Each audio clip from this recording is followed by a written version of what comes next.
दोस्तों, भारत इतना आगे बढ़ जाएगा कि वो चीन तक को पीछे छोड़ देगा। इस बारे में कभी चीन ने भी नहीं सोचा होगा, लेकिन अब भारत इतना आगे बढ़ चुका है कि उसने में चीन को भी अपने रास्ते से हटा दिया है और चीन भारत से काफ़ी पीछे छूट गया है। ऐसे में आप सोच रहे होंगे कि आखिरकार ऐसा क्या हुआ कि चीन भारत से पीछे छूट गया। तो चलिए अब आपको इस बारे में विस्तार से बताते हैं कि क्यों चीन की अर्थव्यवस्था अब गिरती जा रही है और किस महीने में चीन भारत से पीछे हो गया है। दोस्तों, अब भारत ने सब कुछ बदल दिया है और भारत के पॉजिटिव रवैया ने एकदम सही साबित कर दिया है भारत की सोच को। ये बात कोई भी नहीं सोच सकता था कि चाइना को भारत हरा सकता है और चाइना को पीछे धकेल सकता है। चाइना इस तरीके से पीछे गया है कि चाइना ने 5% तक अपनी सरकारी नौकरियों में कटौती कर दी है और कहा है कि हमारी ऐसी इनकम अब नहीं रह गई है कि उतने में हम सभी को पैसे दे सकें। ऐसे में चाइना की इस कटौती का मतलब है आर्थिक तौर पर चाइना कहीं ना कहीं कुछ ना कुछ कमज़ोर हो रहा है।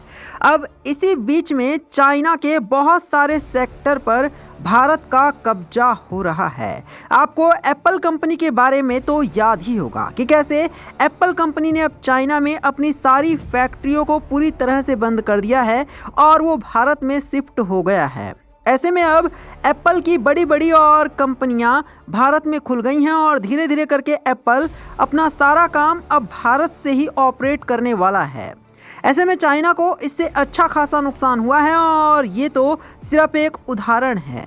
ऐसे कई सेक्टर हैं जो अब चाइना में बंद हो चुके हैं और धीरे धीरे करके ये बड़ी कंपनियां चाइना से निकलकर दूसरे देशों में जा रही हैं, जिस वजह से चाइना को आर्थिक तौर पर काफ़ी ज़्यादा नुकसान झेलना पड़ा है। इसके अलावा हाल ही में देखा गया है कि भारत के ऊपर रिपोर्ट निकलकर आई कि भारत ने अब सब कुछ बदल दिया है और सब कुछ बदलते हुए भारत ने अब चीन को पीछे छोड़कर तवांग के क्षेत्र में पूरी तरीके से अपना कब्जा जमा लिया है। अब आखिरकार तवांग के मामले में दुनिया भर में ग्लोबल चेन भारत के पास कैसे आ गई है।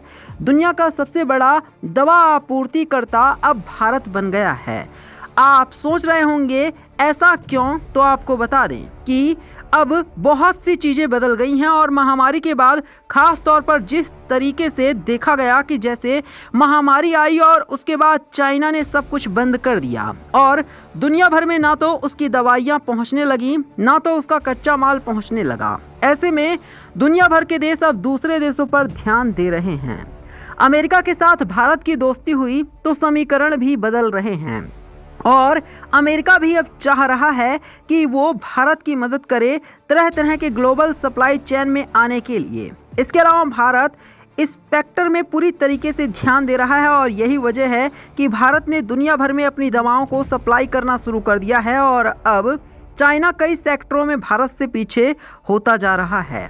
भारत दुनिया की टॉप आपूर्तिकर्ताओं में भी अब आ रहा है। ऐसे में इन सब बातों से आप खुद ही अंदाजा लगा सकते हैं कि चाइना अब हर क्षेत्र में कैसे पीछे छूटता जा रहा है और भारत आगे निकलता जा रहा है। और जहां एक तरफ भारत अपनी अर्थव्यवस्था को मजबूत करने में लगा हुआ है, तो वहीं दूसरी तरफ चाइना की अर्थव्यवस्था डगमगाती हुई नजर आ रही है। तो दोस्तों, ऐसे में इस खबर के बारे में आपकी क्या राय है, हमें कमेंट करके जरूर बताएं। साथ ही वीडियो को लाइक करके शेयर करें और चैनल को जरूर सब्सक्राइब करें।